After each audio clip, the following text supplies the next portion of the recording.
Miércoles 12 de marzo de 2025, emisión número 723 de la memoria histórica aún no contada del conflicto armado en Colombia. Como lo anunciamos ayer, en el día de ayer y hoy, unimos una serie de masacres cometidas por el bandolero conservador Efraín González y su cuadrilla en el área del municipio de Saboyá, Boyacá. La más resaltante por la cantidad de cifras, por la cantidad de muertos y por lo dantesco de los hechos, fue la masacre de 24 campesinos que se transportaban en un bus entre Albania y Chiquinquirá a una romería. Pero en paralelo con eso hubo otras dos masacres también en el mismo municipio. Ayer veíamos tangencialmente la primera, hoy la recordaremos y hablaremos de esa y también hablaremos de una tercera masacre cometida por este bandido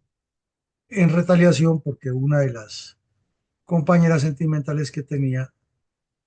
ya estaba conviviendo con otro señor y le echó la culpa a la familia y los asesinó a todos. Como ayer lo mencionábamos, lo grave del asunto era la complicidad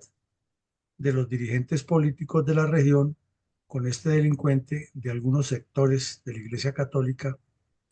y en general de la forma como organizó a su familia controlando al resto de ciudadanos en una extensa área de varios municipios, condiciones que le permitían delinquir y destruir el desarrollo en una región muy productiva y con capacidad o con prospección importante en la zona. Mi, Entremos en materia, mi colega. mi coronel, ¿cuál era el escenario político en octubre de 1961 en Colombia, al mismo tiempo que la cuadrilla de Efraín González masacraba a 5 personas en el municipio de Saboyá, departamento de Boyacá? Podríamos resumirlo en una sola palabra, convulso, y en esa convulsión había una cantidad de engaños y de mentiras y de señalamientos mutuos de los dos partidos y de propaganda interna dentro de los dos partidos, porque se completaba prácticamente el periodo presidencial del señor Alberto Lleras Restrepo. Hemos venido reconstruyendo largamente cómo este señor había montado toda una maquinaria publicitaria autopropagandista con la venia del periódico El Tiempo y el periódico El Espectador, que lo ponían ante el país como si hubiera sido el Mesías que ha salvado al país simplemente por tener el control del Frente Nacional y porque el pacto de cuervos que han firmado en Europa, España particularmente, les permitiera a los dos partidos seguir repartiéndose el poder como si fueran los dueños de Colombia. La dificultad que tenían era que ambos partidos estaban divididos. Los liberales con el señor Alfonso López Miquelsen, que había creado el MRL unido con los comunistas, y los conservadores que estaban partidos en las casas Ospina y Laureanista. Y esa división venía desde cuando se produjo el golpe de opinión que decidieron entregarle el poder al general Rojas Pinilla y hasta el día de hoy son irreconciliables las divergencias entre las dos casas políticas. Y los laureanistas siempre han señalado a los ospinistas de ser débiles de carácter y de estar cercanos a la izquierda. Y los ospinistas los han declarado responsables de la violencia y del mal nombre del partido. Entonces, en ese momento, en el Partido Conservador andaban en una rapiña tenaz por quién sería el candidato conservador que le tocaba el poder, de acuerdo con el Pacto de Cuervos, que lo haya firmado el señor Gómez y no los ospinistas. Entonces había un politiquero que era el papá de Álvaro Leiva Durán, que andaba detrás del poder moviendo todos los hilos y se burlaban de él, por ejemplo, el caricaturista, que lo llamaba el gallo tapado, pero lo pintaba era como un pobre papagayo metido en una jaula y le estaba preguntando a Laureano Gómez si él era el que iba a tener la bendición del Partido Conservador y le contestó Laureano que se esperará hasta el 25, al 24 de noviembre, que sería la convención conservadora que decidiría el candidato, que a todas luces estaba apoyado por el Partido Liberal, que era el señor Guillermo León Valencia, de la Casa Ospinista, pero además teniendo ya prácticamente el aval de los liberales, pues eran patadas de ahogado, y por eso es que contamos que más adelante, de manera increíble, Laureano Gómez, que de cuya línea dependían las cuadrillas conservadoras que decían seguir su ideología y cometían la barbarie, terminó aliado con Alfonso López Miquelsen, de cuya línea ideológica dependían las cuadrillas liberales que promovían el terrorismo. No era que los otros dos sectores no cometieran pecados, también los cometían, pero el radicalismo surgía más de esas dos líneas. Y en la otra caricatura le presentan a Laureano Gómez ya decrépito en un paisaje desolado con un perro que trae una paloma muerta y famélica, eh, ofreciéndole algo. Y Chapete, que era el especialista en burlarse, le contesta que mejor le trajera la paloma de la paz, dando a entender que él era el promotor de esa violencia. Con ese par de caricaturas nos indican la gravedad de la situación como estaba el país y en lo que andaban pensando los politiqueros para ubicarse mientras había sangre a borbotones por todas partes derivada de esa violencia. Mi coronel, ¿cómo estaban las tensiones de la Guerra Fría en el mundo y cómo incidían estas en la configuración de las guerrillas comunistas en Colombia en medio de la, para ellos, o sea, para los comunistas favorable violencia tripartidista?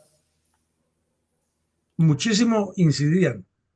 Había nacido el MOEC, que lo estuvimos estudiando, pasó de Bogotá por todos los actos terroristas que cometieron como grupo anarquista urbano a ya ser perseguidos por la justicia y se desplazaron a diferentes zonas del país, Urabá, Bichada y el Cauca. Inclusive en el Valle protagonizaron la violenta explosión del batallón Palacé el 24 de diciembre del 61, dándole la despedida al señor Lleras Camargo. Entonces también por medio de caricaturas se publicó en los periódicos locales una demostración de cuál era la situación en el mundo. En una hicieron un despliegue grandísimo porque dentro del territorio soviético se hizo el ensayo de una bomba nuclear que se decía en ese momento era muy superior a las armas nucleares que tenía Estados Unidos y que con eso la carrera nuclear, paralelo con la carrera de conquista del espacio, iba en ventaja de Rusia o de la Unión Soviética, razón por la cual los comunistas criollos y de todos los países multiplicaban su propaganda anti-yanqui, el reclutamiento de jóvenes y presentaban que la Unión Soviética había superado con creces a Estados Unidos y que la caída del imperio americano era cuestión de días, pero al mismo tiempo estaba ya surgiendo el problema fuerte de China y Rusia, entonces ya eran tres potencias todas con armas nucleares y Estados Unidos, según los comunistas, estaba ya derrotado y por eso presentan a una caricatura a Nikita Khrushchev vestido de troglodita cavernario con el garrote en la mano amedrentando a todo el mundo occidental que se consideraba pacifista y lo llaman aquí como Abel, entonces aparece el Caín, el hermano malo, diciéndole que serás maldito y andarás por todo el planeta como le dijo Dios a Caín el día que asesinó a Abel. Y por el otro lado, ya en el ámbito latinoamericano, era el Día de los Muertos, 1 de noviembre,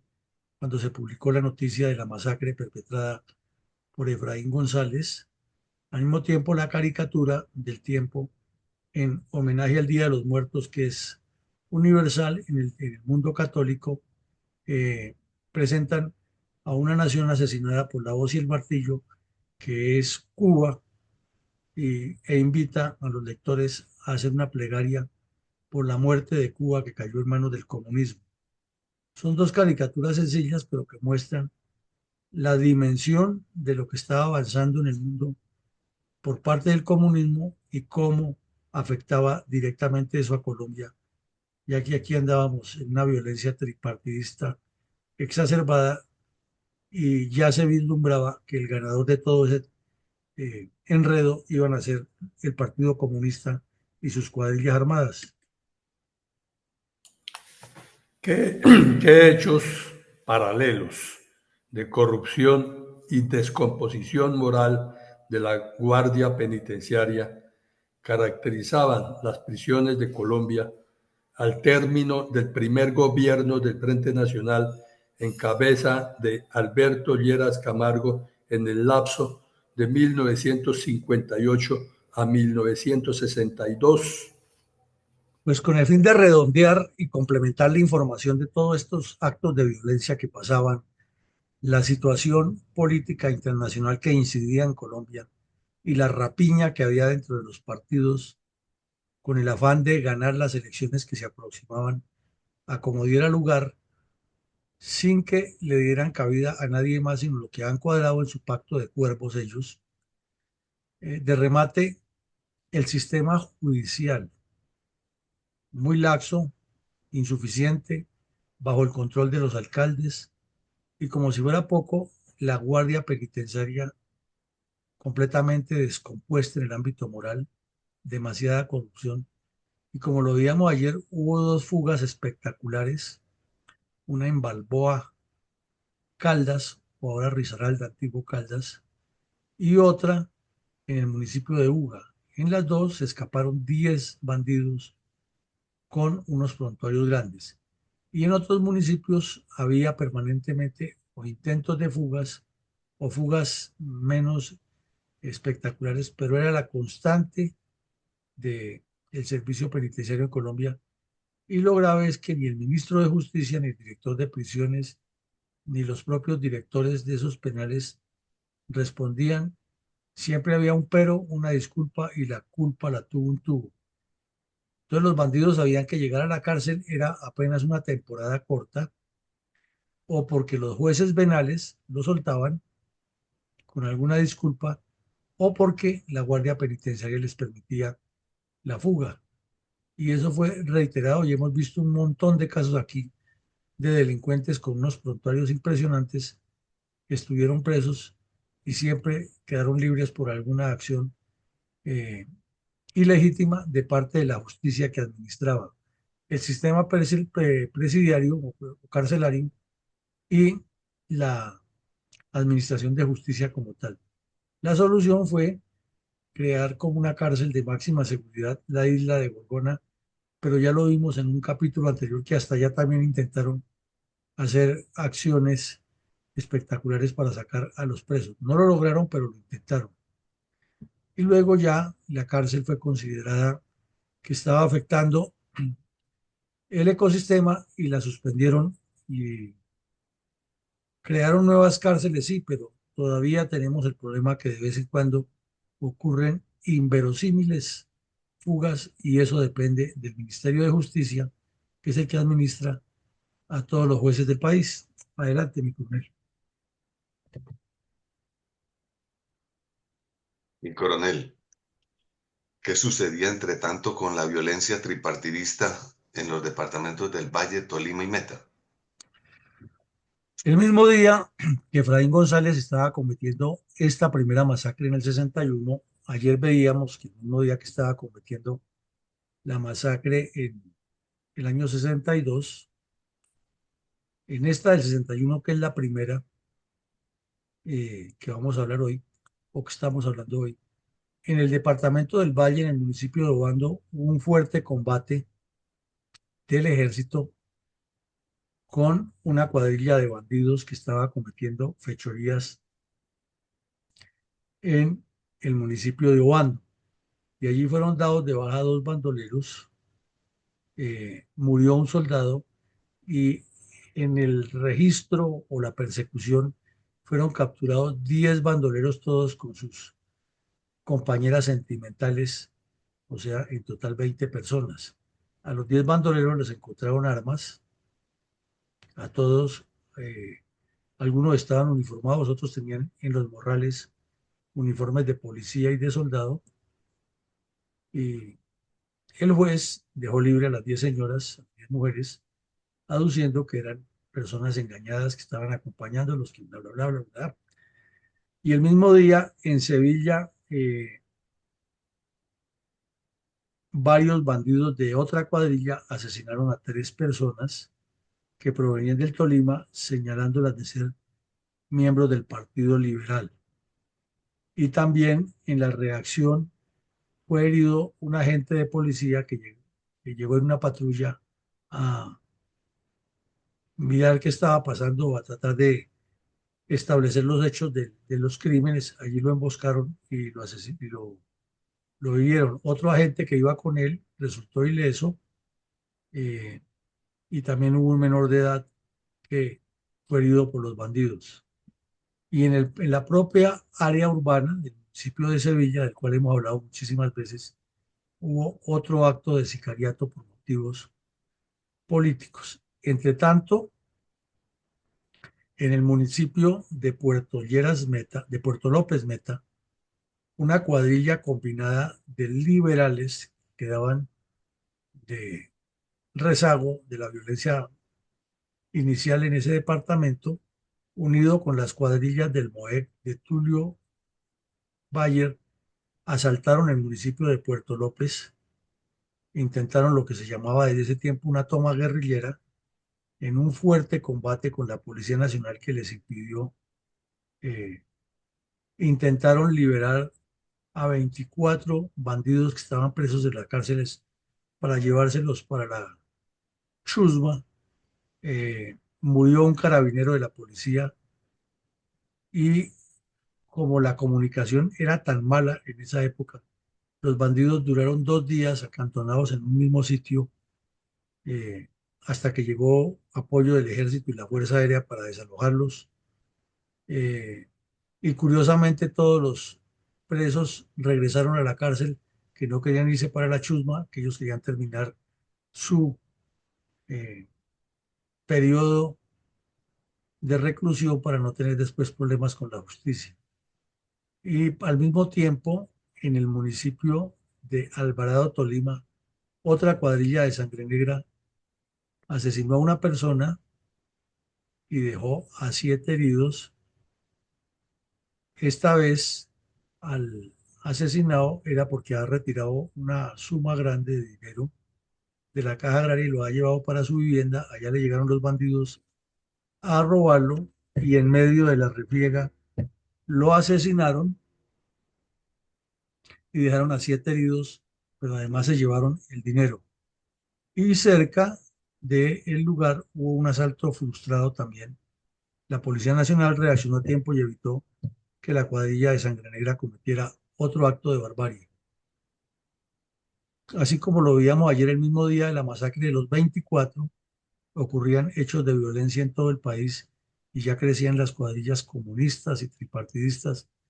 pero los politiqueros andaban en otros menesteres tratando de engañar a la población y haciendo publicidad de su falsa paz.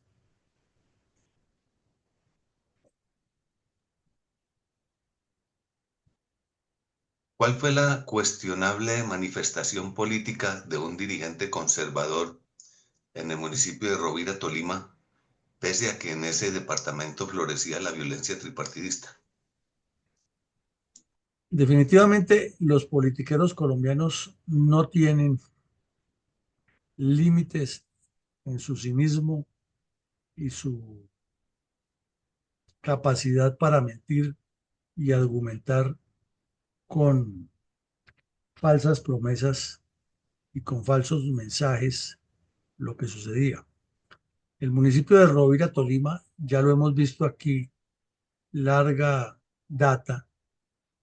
estuvo afectado por la violencia tripartidista desde los años 50 y fueron muchos los hechos de violencia que allí se escenificaron,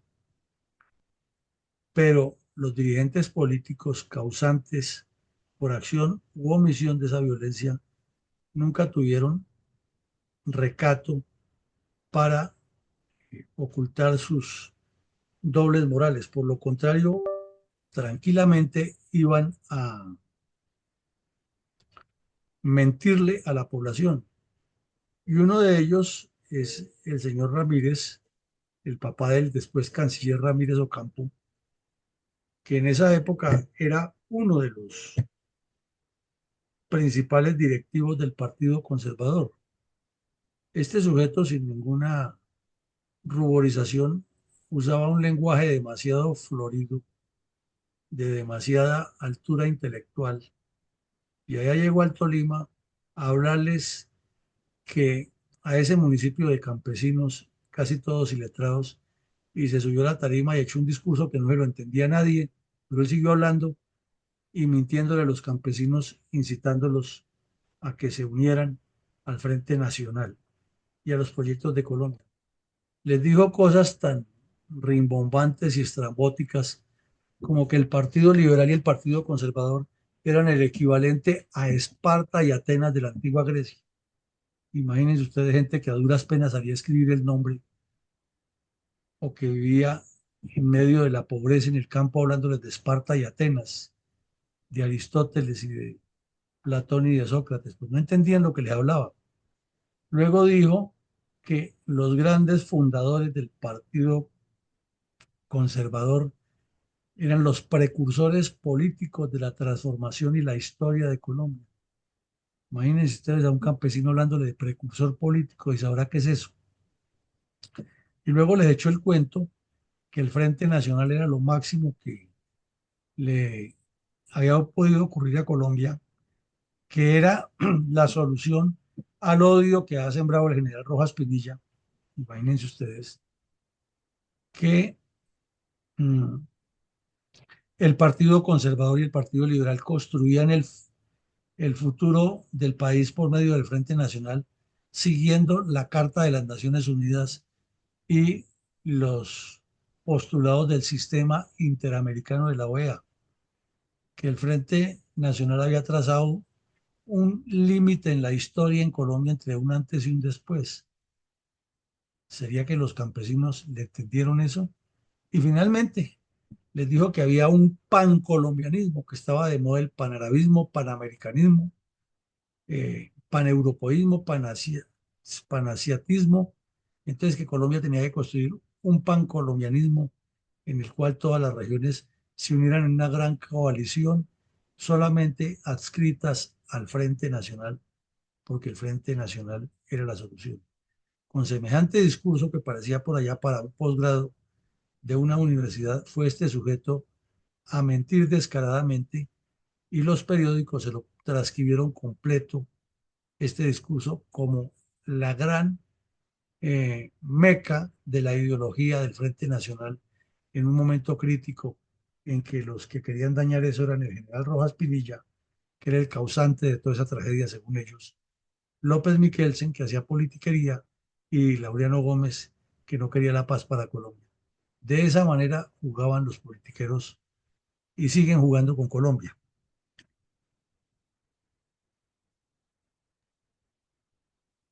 ¿Cómo describieron los funcionarios de la Gobernación del Valle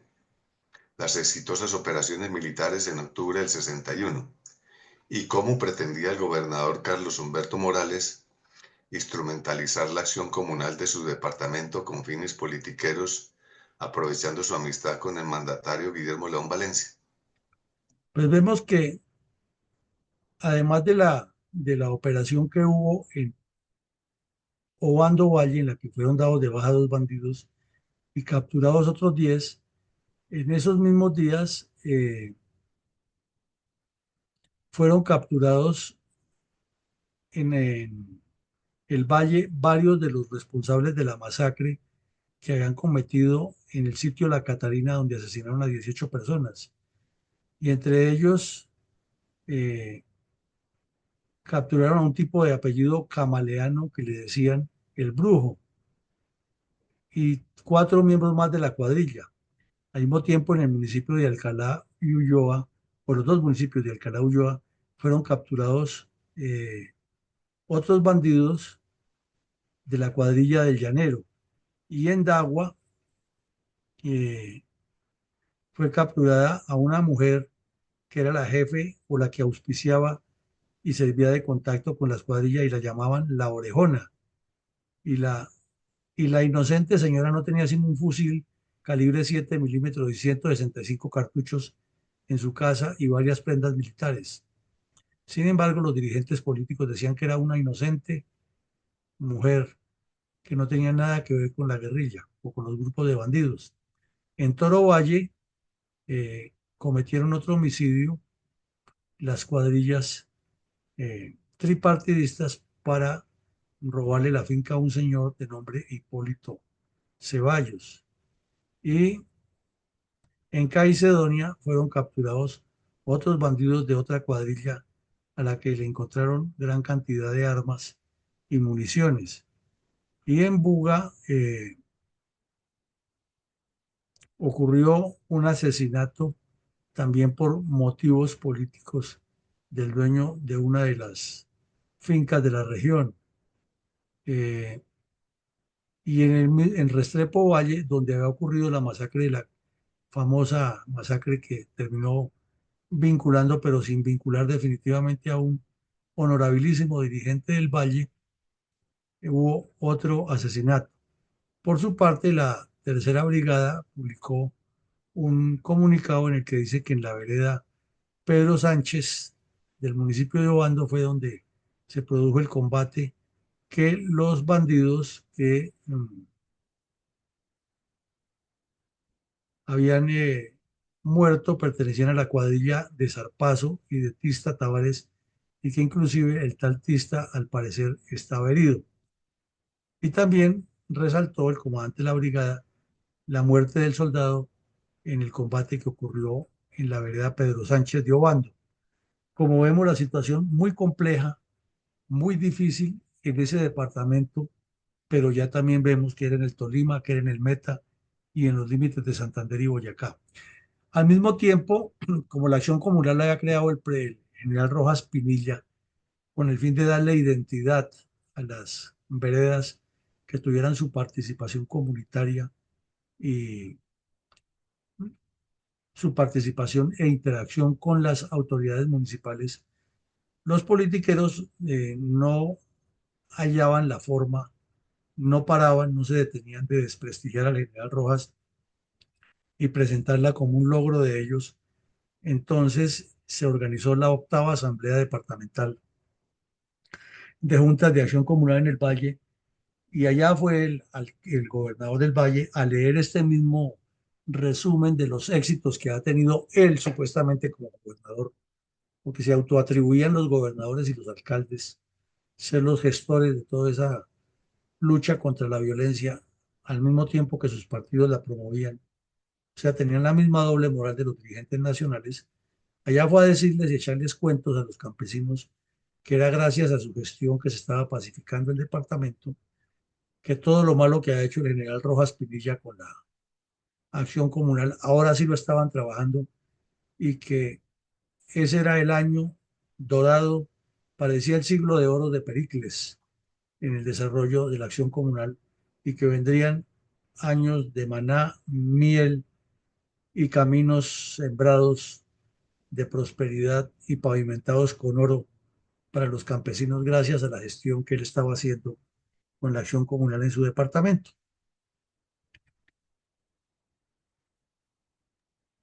¿Cómo informaron los medios de comunicación la masacre perpetrada por la cuadrilla de Efraín González en Saboyá el 30 de octubre del 61? Bueno, entonces para precisarnos en el tiempo, eh, eh, refresquemos hechos. Esta es la primera de 3 masacres. En esta fueron asesinadas 5 personas. La segunda fue la de 24 que vimos en profundidad ayer y la tercera es la de 7 que veremos hoy más adelante. En esta primera masacre, los medios de comunicación comenzaron a especular que no podía ser Efraín González, que pobrecito, que era que le decían, le acomodaban todo lo que ocurría, que cómo iba a ser él si entre los muertos había de ambos partidos, liberales y conservadores, que eso no estaba aprobado. Eh, lo cierto es que hubo 5 personas muertas eh, y no dejaron escrito por qué, pero la forma como cometieron los hechos, no quedaba duda que había sido por parte de una cuadrilla de forajidos de los que delinquían. En esa época, pues no se trataba de una venganza personal ni una disputa, sino que aparecieron sorpresivamente en distintos sitios y asesinaron en total a 5 personas. Dentro de la investigación fue detenida una señora que trabajaba de empleada del servicio en la casa del señor Luis Castellanos, quien fue uno de los asesinados. Y él era conservador, se suponía que cercano a Efraín González, pero como ya hemos visto, los conservadores estaban divididos en 2 líneas y había unos más identificados con Efraín González que otros. Entonces parece ser, o parecía ser en ese momento, que después se probó que era así, que era por cuestión de que el señor Castellanos no apoyaba al bandido. Y en otra vereda que se llama El Resguardo fueron asesinados varios miembros de la familia Moreno que eran liberales. Entonces, por eso había la duda, pero al final, con el paso del tiempo, se estableció que habían muerto justos por pecadores y que realmente el bandido lo que pretendía era asesinar a los 2 señores, al liberal y al conservador, que eran de alguna manera dirigentes comunales que no le estaban caminando a su proyecto de apoyarlo y que había utilizado a esta señora como agente de inteligencia para engañarlo y para que les confirmara exactamente cuándo estaban las víctimas, en particular la del señor Castellanos. Y también que las otras víctimas han sido por hechos eh, eh, relacionados con la violencia. Inclusive estaba el asesinato de un suboficial de la policía y de una señora de nombre Sara García, más otros heridos. Como vemos, estos delincuentes no tenían límites en lo que hacían y el país estaba fuera de control del gobierno central, pero muy hábilmente el señor Lleras Camargo sostenía la caña y mantenía la publicidad de que su gobierno estaba trayendo paz, que era de desarrollo, y como vemos, hasta organizó un viaje de ida a Estados Unidos, cuyo regreso fue como si hubieran llegado los astronautas de la Luna, toda una manifestación a lo largo de la avenida 26, eh, perdón, de la avenida Jiménez Larga y las calles que conducían al palacio desde el aeropuerto de Techo. Entre tanto, en el Quindío había más problemas. Como vemos, la violencia estaba desaforada, pero aquí en Saboyá se ocurrió la primera masacre y demostró que el señor Efraín González había llegado a la zona no solamente para amedrentar, sino para quedarse y establecer el control al ritmo que fuera. ¿Cuál era, entre tanto, la estela de sangre dejada por bandoleros tripartidistas ese mismo día en el Quindío? En Génova, el municipio donde era originario Terofijo, de filiación liberal, eh, asesinaron los conservadores que venían del valle a cobrar venganza cada rato a 2 personas, ambos agricultores, ambos padres de familia, o sea, hay que dar un poco de huérfanos. Y mm, en una carretera que conduce desde el municipio de Génova al corregimiento de Pedregales, eh, fueron asesinadas otras personas de la región por parte de los mismos bandidos, 6 personas más, y pues la conmoción total, pero es que infortunadamente eso era el pan nuestro de cada día en lo que ocurría en esa región cafetera entre el Valle y Quindío y del Tolima. Y como vemos, ese mismo día, Ibrahim González asesinaba a 5 personas en Santander y el dirigente del Partido Conservador se iba a hablarles de filosofía y de la historia eh, política de Grecia y del pan colombianismo a los campesinos del Tolima, en cuyos alrededores estaba huyendo la violencia y caían muertos en grandes cantidades. Y ese mismo día en Pijao hubo otros asesinatos por razones políticas y se produjo la captura de un sujeto que trabajaba que había asesinado mejor, eh, a- hacía unos meses al secretario del juzgado municipal de Finlandia, porque era el que llevaba el proceso o el que digitaba el proceso en el cual se le estaba investigando o se le había condenado eh, por otro crimen. Entonces, como vemos, la presencia de estos delincuentes era en todas las regiones del país. Y en el municipio de Apía, Caldas, también fue asesinado otro eh, sujeto por razones de violencia tripartidista. Igual ocurrieron hechos de violencia en Anserma y en La Celia, todos relacionados con esta polarización que existía entre el campesinado y se mataban por un trapo sin saber ni siquiera cuál era la razón de esa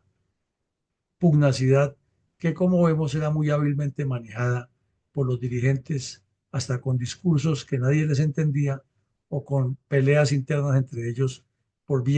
saber quién se quedaba con el poder y entre tanto la gente matándose de manera salvaje.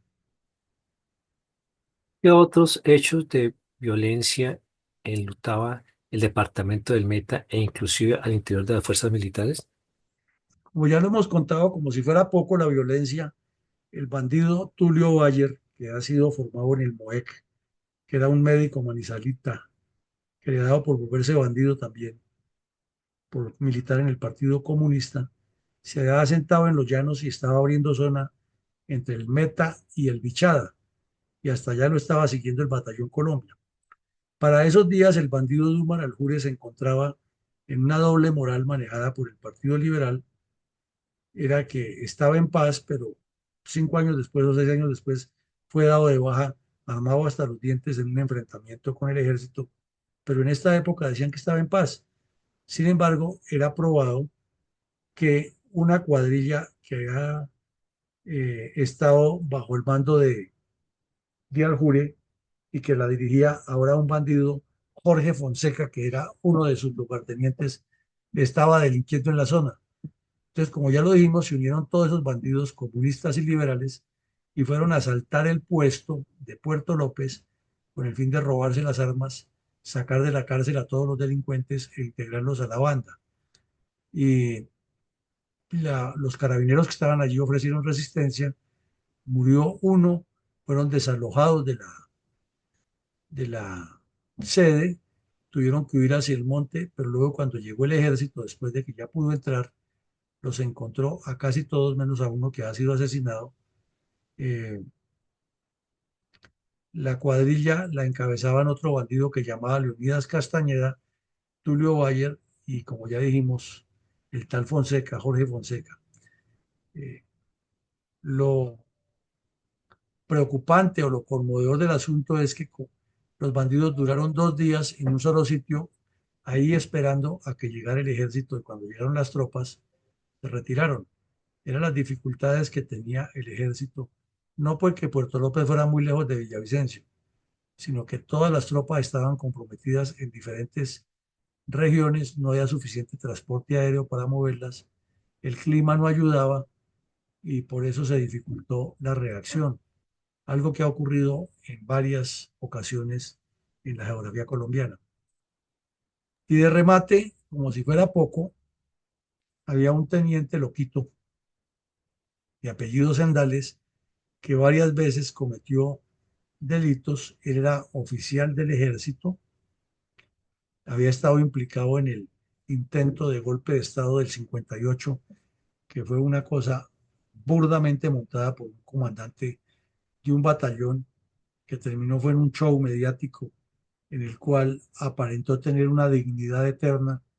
y 4 horas después de iniciar el golpe de Estado se arrepintió y fue y se entregó y pidió que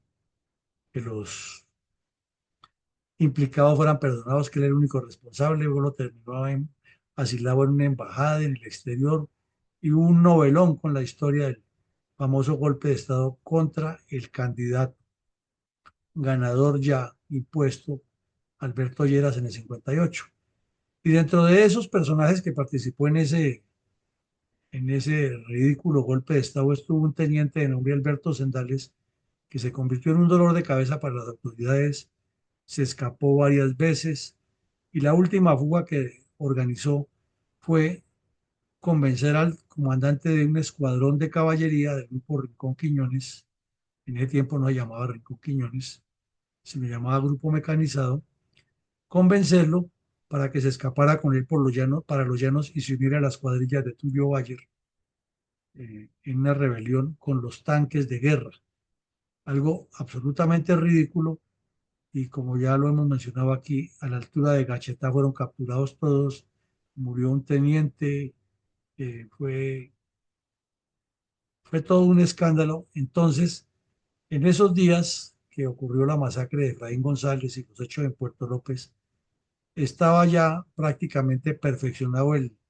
expediente sobre la fuga del tal Sendales y era otra noticia nacional. Entonces, como vemos por todos los lados, problemas y problemas, pero el señor Lleras Camargo hasta el final, y como también ya lo mencionamos aquí, puso a su ministro de Justicia a que le echara un cuento mentiroso al país, que durante el gobierno de él había sido la solución a la violencia, pero aquí los hechos nos están demostrando otra cosa. ¿Cuál era la característica principal de los dirigentes políticos de la época? Pues este titular nos demuestra lo que estaban pensando. Ahí vemos en la foto a un senador muy conocido de apellido Tobar Concha,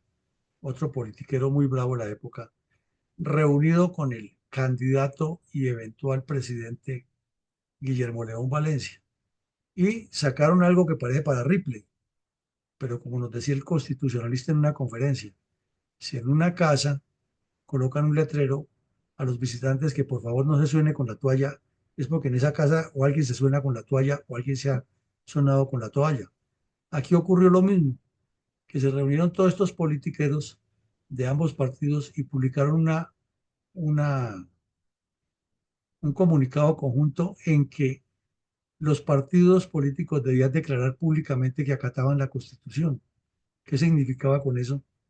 Pues que no estaban acatando la Constitución y que eran los promotores de la violencia. Entonces, a ese extremo llegamos que en pleno octubre, noviembre de 1961, a escasos 6 meses de elegir ya al que era prácticamente impuesto, que era el señor Valencia, abuelo de la hoy ilustre senadora Paloma Valencia, estaban haciendo ese tipo de conciliábulos y de declaraciones ellos mismos que eran representantes de esos partidos que se suponen que estaban exteriorizando una idea política de transformación, le estaban pidiendo a los propios partidos que acataran la Constitución. ¿Cómo nos queda el ojo ahí? Y entonces hablaron, hicieron declaraciones necesarias de la unidad nacional, del bipartidismo, el debate político. Y de todas maneras, el laureanismo, como se llamaba, o sea que no era partido conservador, estaba convocando para el 25, como ya vimos en la caricatura inicial, a quién eran los que iban a presentar en convención como candidatos para enfrentarse internamente entre los conservadores contra algo que no tenía reversa, que era la candidatura del señor Valencia, que contaba ya con el respaldo total de Carlos Lleras Restrepo, que andaba en campaña para el 66, y de Turbay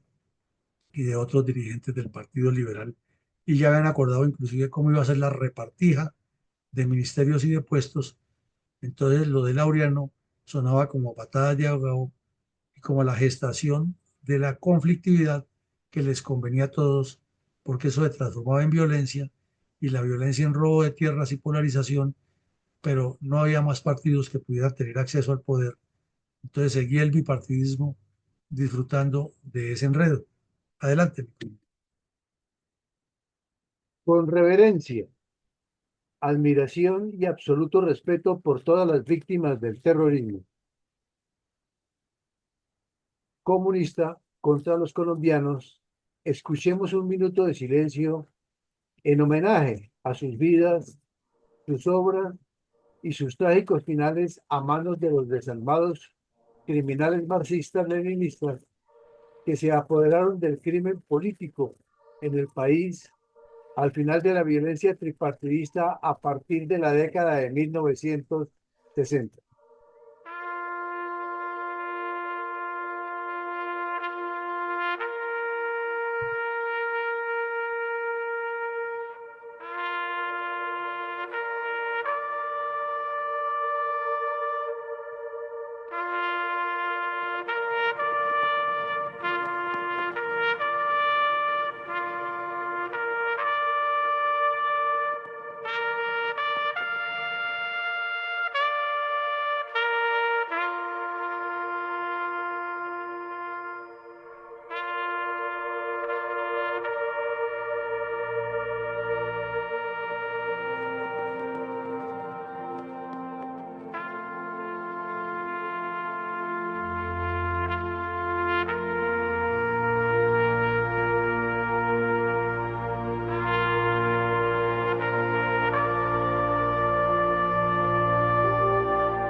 Tiene credibilidad y futuro la paz total de Petro si vemos en detalle el resonante fracaso de los gobiernos del Frente Nacional 1958-1974, cuya idea laxa y débil de la paz era muy parecida a la del actual gobernante colombiano. Pues definitivamente no, Miguel. Acabamos de ver que en el Congreso de la República los dirigentes de los dos partidos o los senadores de los dos partidos y representantes a la Cámara de los dos partidos publicaron un comunicado en el que le decían a los partidos que se acogieran a la Constitución. Vimos cómo Laureano Gómez andaba en campaña política para lanzar su propio candidato como una escisión del conservatismo, cómo Alfonso López promovía con el Partido Comunista la violencia y la paz al mismo tiempo de manera mm, calculada. Pero como si le faltara poco, el señor Gerard Restrepo publicó ese mismo día, martes 31 de octubre, como lo vemos ahí, de 1961, un extenso pasquín en el periódico El Tiempo,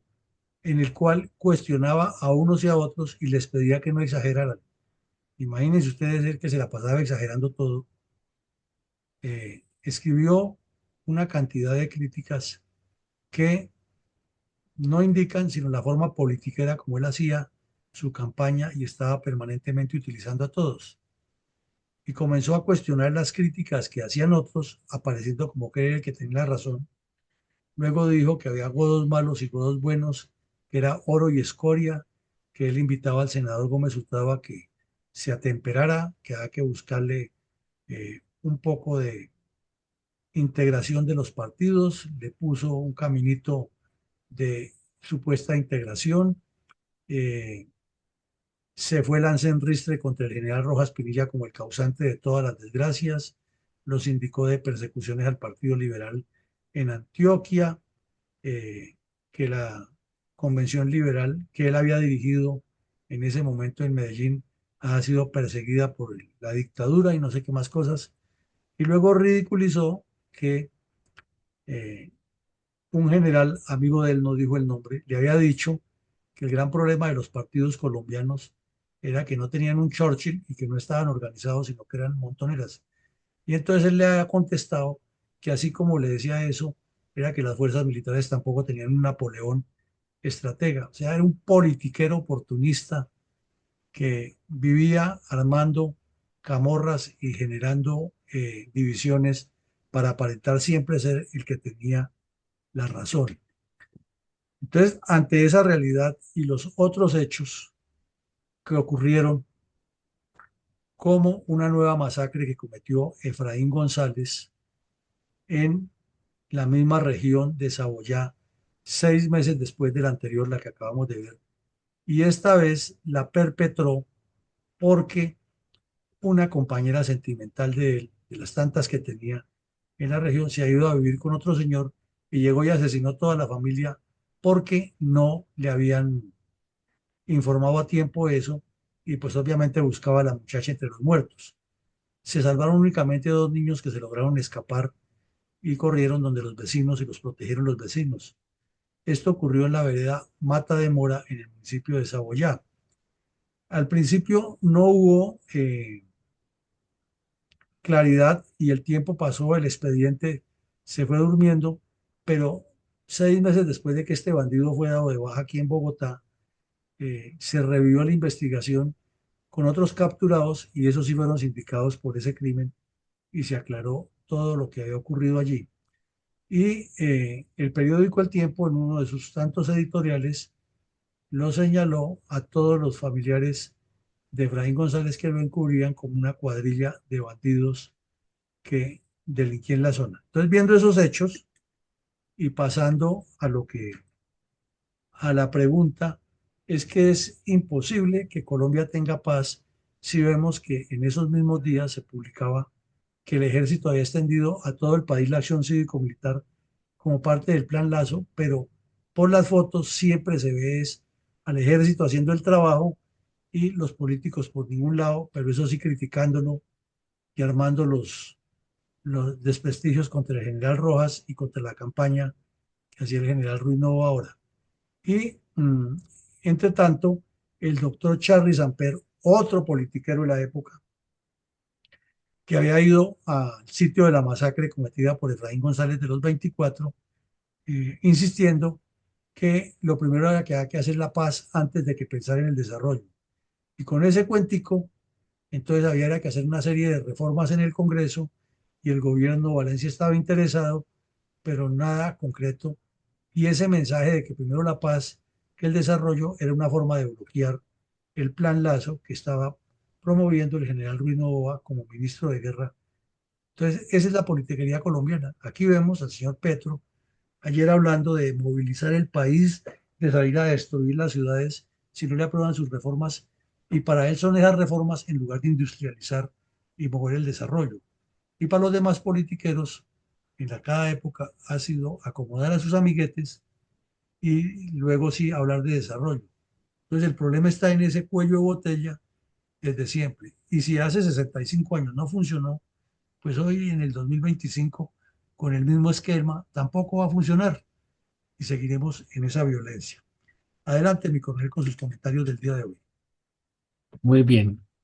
Este bandolero conservador del siglo anterior, con las mismas narraciones y cuentos de la historia, donde lo convirtió en leyenda, llegando entre otros a afirmar que se hacía invisible, invulnerable a las balas, adivinaba el pensamiento, se convertía en animal, se convertía en planta, transformaba en piedra, se convertía en río, tiene pactos con el diablo, tiene pactos con el Sagrado Corazón de Jesús. total tenía poderes sobrenaturales que pueden hacerse invisible a las tropas, puede adivinar el pensamiento de la gente que lo delata y esto lo convirtió en mito. Lo esencial de los bandoleros son campesinos fuera de la ley, a los que consideramos como criminales, pero que permanecen dentro de la sociedad campesina y son considerados por su gente como héroes, vengadores, luchadores por la justicia, a veces incluso líderes de la liberación y en cualquier caso como personas a las que admiran y apoyan, sea por voluntad o intimidación. Es de tener presente que como una característica de este sujeto de la época que fueron las regiones rurales, donde se vivía la pobreza, el trabajo escaso, donde aparecen las emigraciones, la violencia, el robo y el bandolerismo. También es importante centrar la atención en la ropa y el usuario que llevaba el bandolero y que lo diferenciaba de los demás. Por ejemplo, el uso del arma, el vestuario único entre los habitantes de su región y la manera de llevar el pelo y bigote, el sombrero que en todos los casos, según el lugar, los identificaban. En términos de causa y efecto, los argumentos generales generalmente giraban alrededor del precario carácter del Estado colombiano o de su colapso parcial. En cuanto a la participación campesina, en lugar de percibir a los campesinos armados como la causa de la violencia, la nueva literatura los consideraba como un resultado de la relación ambigua y contradictoria con un orden social y político basado en una estructura tradicional, la hacienda, la iglesia y los partidos que se estaban desintegrando.